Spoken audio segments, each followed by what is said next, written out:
Assalamualaikum warahmatullahi wabarakatuh. Waalaikumsalam warahmatullahi wabarakatuh. Alhamdulillahirabbil alamin. Asyhadu an la ilaha illallah wa asyhadu anna Muhammadan abduhu wa rasuluh. Allahumma sholli ala Muhammad wa ala ali Muhammad. Dibacain berita, kita jumpa lagi. Silakan Bung kameramen. Siap, Bung Alfian. Nah, ini Bung Alfian ada yang unik nih Bung Alfian dari negara kita. 12 November 2022. Judulnya, dari kompas.com Bung Alfian.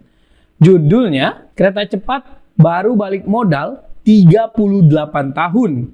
Versi Faisal Basri 138 tahun. Saya bacakan dikit beritanya Bung Alfian.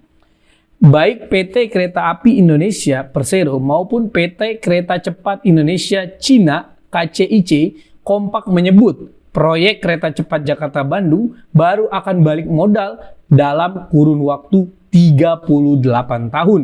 Hitungan itu muncul apabila kereta cepat Jakarta-Bandung sudah komersial operasional dead atau COD atau mulai beroperasi komersial pada Juni 2023. Bagaimana respon awalnya Bung Alfian? Kita mengingat bahwa kereta cepat ini dari awal kan banyak masalah. Masalah pertama soal pembiayaan. Dulu ketika ingin dibantu oleh Jepang, ditolak dengan alasan yang sangat akhirnya membuat Jepang kecewa. Dulu dibilang kata tidak akan menggunakan APBN. Akhirnya menggunakan APBN. Sekarang bagaimanapun seorang Faisal Basri ada seorang doktor dan seorang ekonom dan seorang yang tentu tidak mungkin dia asal bicara 138 tahun akan bisa dikembalikan. Artinya ini sebagai sebuah bentuk kembali terjadi pembodohan dan pembohongan yang berjalan dengan terbuka. Untuk itu kepada seluruh masyarakat, mari kita menjaga diri agar kita terhindar dari cara berpikir yang keliru, terhindar dari cara-cara hidup yang membohongi diri sendiri, dan sesungguhnya itu adalah sebuah hal yang tidak akan memberikan kebahagiaan buat yang bersangkutan maupun orang lain. Begitu Bung Kameramen. Iya Bung Alfian, oke lah. Anggap kita ambil yang terkecil Bung Alfian. 38 tahun. Artinya bisa berapa kali periode presiden tuh Bung Alfian. Nah, pertanyaan saya gini Bung Alfian. Oke lah, kita mungkin tidak sepaham Pak Faisal Basri. Kenapa nggak kita beli sesuatu itu kalau kita ada uangnya aja Bung Alfian? Jadi nggak usah gengsi dengan misalkan ngikutin Jepang kan punya kereta bawah tanah yang cepat itu kan. Nah ini menurut Bung Alfian, kenapa negara kita sering utang dulu atau bikin dulu bayar utang 38 tahun ini? Kenapa Bung Alfian ya? Ada apa dengan mental pimpinan negara kita Bung? Ini memang sangat keterlaluan Bung Kameramen. Artinya persoalan skala prioritas. Nah, sebenarnya yang butuh dengan itu siapa sih? Kan gitu. Iya. Itu menjadi catatan buat kita, dan sampai hari ini kan terus terang kalau kita mau ikuti memang belum akan selesai. Karena di beberapa daerah masyarakat terang-terangan memasang spanduk karena mereka menyoal ketika rumah mereka tergusur dengan jalur kereta cepat itu. Bahkan ada di antara mereka yang sudah bertempat tinggal dengan cara mengontrak di tempat lain dengan alasan akan ada penggantian yang sesuai dengan kerugian yang mereka alami. Ternyata tidak.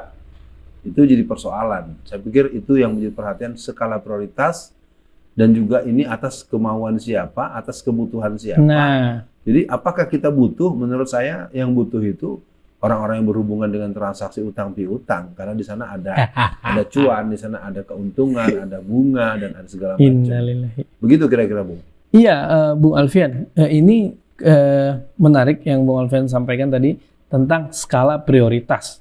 Satu sisi adalah kasus kemiskinan, tapi satu sisi pemerintah ini kayak gengsi bangun-bangun begini Bung Alfian. Nah, tapi coba saya bacakan versinya Faisal Basri Bung Alfian.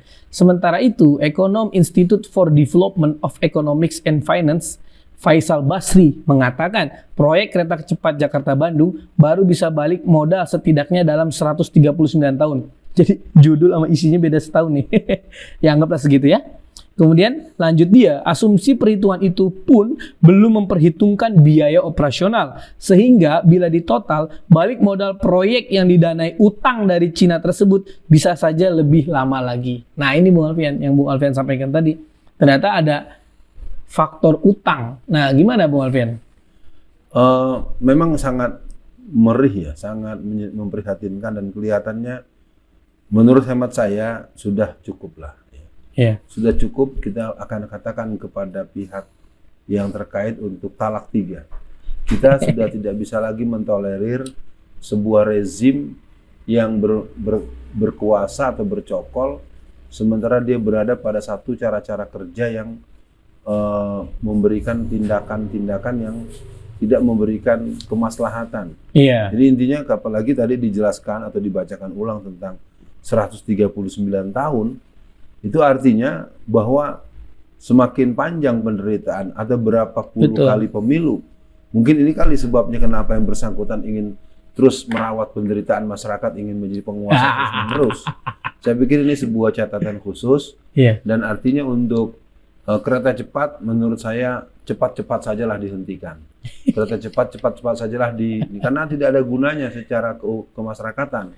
Iya. Karena orang tahu dia terminalnya dari mana ke mana, orang tahu jaraknya dari mana ke mana. Sebetulnya juga tidak sampai Jakarta Bandung sebetulnya. Iya. Jadi udah nggak ada lagi kemanfaatan buat kaum pribumi, kaum bangsa Indonesia. Jadi sebenarnya ini tuan-tuan bekerja untuk siapa?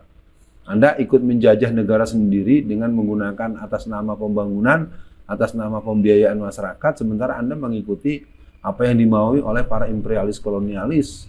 Saya pikir ini sudah sangat jelas. Iya, Bung Alfian. Memang kita sangat sedih lah ya, karena kita semakin hari semakin parah lah kondisi kita, Bung Alfian. Nah, Bung Alfian, untuk akhir sesi dibacain berita kali ini, ya mungkin ya untuk pesan lah Bung Alfian untuk masyarakat. Karena kalau menurut saya masyarakat semakin lama akan semakin hopeless, putus asa. Tapi kan perlu juga nih disemangati oleh Bung Alfian pesan untuk masyarakat bagaimana menghadapi situasi di Indonesia yang semakin hari semakin nggak jelas, dan ya itulah bukan semangat loh untuk masyarakat Indonesia, Bung Alfian. Ya, saya pikir berhentilah untuk jadi orang yang terbiasa membeli penderitaan jangka panjang dengan harga murah. Betul. Belajar untuk berhenti. Ayo kita sadar, lebih bagus kita menolak dan pastikan pada pemilihan presiden yang akan datang, kita tidak akan memilih presiden yang berpihak pada para penjajah. Ya. Itu aja, apapun nanti penjelasan derivasinya.